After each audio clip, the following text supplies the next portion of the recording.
Hello friends, मैं doctor Gautam Kumar health सेवा at your home से आज एक काफ़ी इंटरेस्टिंग टॉपिक जॉन्डिस को डिस्कस करने जा रहे हैं।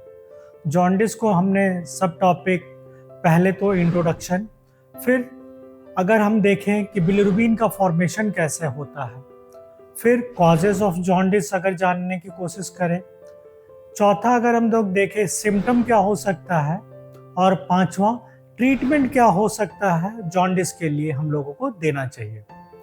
तो जॉन्डिस को डिफाइन करने के लिए, जॉन्डिस एक ऐसा मेडिकल कंडीशन है जिसमें हमारे बॉडी में एक्सेस ऑफ बिलिरुबिन मिलता है। अब ये एक्सेस ऑफ बिलिरुबिन क्या करता है कि हमारे स्किन को, स्क्लीरा को या फिर म्यूकस मेम्ब्रेन को येलोइश कर देता है। इस येलोइश होने के कारण हम लोग इस येलोइश कंडीशन को ही जॉन्डिस बोलते हैं।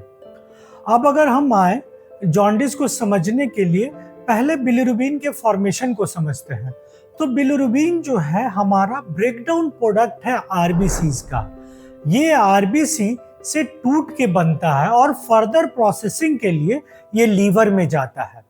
वहां से ये जब प्रोसेस हो जाता है तो ये बाइल के थ्रू जीआई ट्रैक्ट में आ जाता है और वहां से ये स्टूल और यूरिन के माध्यम से हमारे बॉडी से निकल जाता है।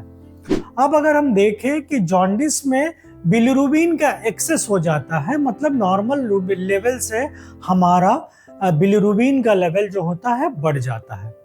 अब हम आते हैं कॉजेस पे। कॉजेस क्या क्या हो सकते हैं बिलिरुबिन को बढ़ने का। तो हम जैसा कि जाने हैं, कॉजेस को समझने के लिए ये चीज को हम लोग प्री हिपैटिक, हेपैटिक और पोस्ट हेपैटिक में डिवाइड करते हैं। प्री हेपैटिक कंडीशन ऐसा फीचर जहां पे बिलिरुबिन जो है प्रोसेस होने से पहले ही हमारा ज्यादा मात्रा में आ गया। वो कब होता है? तो ऐसा कंडीशन होता है प्री हेपैटिक या हीमोलिटिक एनीमिया। हीमोलिटिक एनीमिया जानते हैं, जहां पे हमारा आरबीसी का डिस्ट्रक्शन बढ़ गया है। वैसा कंडीशन कौन कौन सा है? तो हम देखते हैं ऐसा कंडीशन होता है थैलेसीमिया और सिकल सेल एनीमिया, या फिर एक्सेसिव ब्लड का डिस्ट्रक्शन किसी भी कारण से, या ऑटो इम्यून डिजीजेस के केस में भी ऐसा हम लोग देखते हैं। दूसरा कंडीशन आता है हेपेटिक। अब अगर मान के चलिए लीवर में किसी तरह से इन्फेक्शन हो गया है, सिरोसिस हो गया है, तो उस केस में भी इन्फ्लामेशन हो गया, उस केस में भी हमारा क्या होता है कि प्रोसेसिंग डैमेज हो जाता है और उस केस में हमारा बिलिरुबिन का लेवल हमारे ब्लड स्ट्रीम में बढ़ा रहता है। तीसरा कंडीशन आता है पोस्ट हेपैटिक। उस कंडीशन में क्या होता है कि लीवर में बिलिरुबिन प्रोसेस तो हो गया, लेकिन वो बाइल के थ्रू हमारा जीआई ट्रैक्ट में नहीं पहुंच पा रहा और उसका ब्लॉकेज हो गया। अगर ये ब्लॉकेज किस कारण से हो सकता है? तो गॉल स्टोन होता है। किसी किसी केस में हम देखते हैं कि ट्यूमर बन जाने के कारण होता है, या किसी तरह से स्ट्रक्चर भी अगर बन जा रहा है तो उस केस में हमारा बिलिरुबिन का लेवल बढ़ जाता है और ये जॉन्डिस कॉज करता है। अब जॉन्डिस के सिम्टम पे आते हैं। ये सिम्टम मेनली इसके हायर लेवल ऑफ बिलिरुबिन के कारण होता है। तो हम लोग पहला तो येलोइश डिस्कलरेशन ऑफ यूरिन हो जाता है।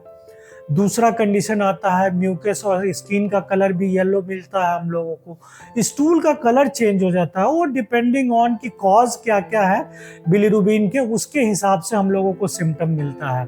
पेन एब्डोमेन भी मिलता है जिस केस में अगर लिवर अफेक्टेड है तो। फिर इचिंग, बॉडी में रैसेस या इचिंग भी मिल सकता है, और पेशेंट जनरलाइज्ड वीकनेस होता है। एसाइटिस भी मिल सकता है उस केस में, एब्डोमिनल डिस्टेंशन जिसको कहते हैं। अब टेंडरनेस भी मिल सकता है। अब अगर हम लोग देखें ट्रीटमेंट पार्ट को, कि अगर जॉन्डिस जानने के लिए केवल हम लोग सीरम बिलिरुबिन लेवल को पता कर लेते हैं, उस केस में हम लोगों को मालूम चल जाता है।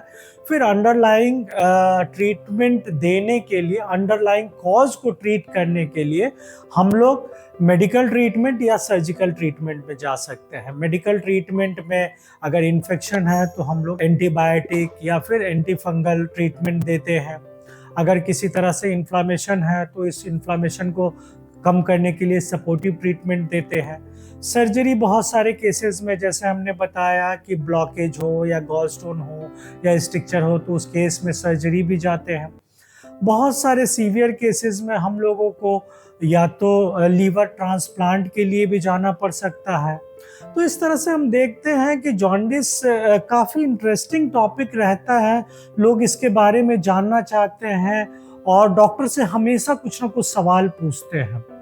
तो हम कोशिश किए हैं कि आज के टॉपिक के माध्यम से हम इस चीज़ों को सॉल्व करें और आप लोगों को इस टॉपिक के बारे में समझने का मौका मिले।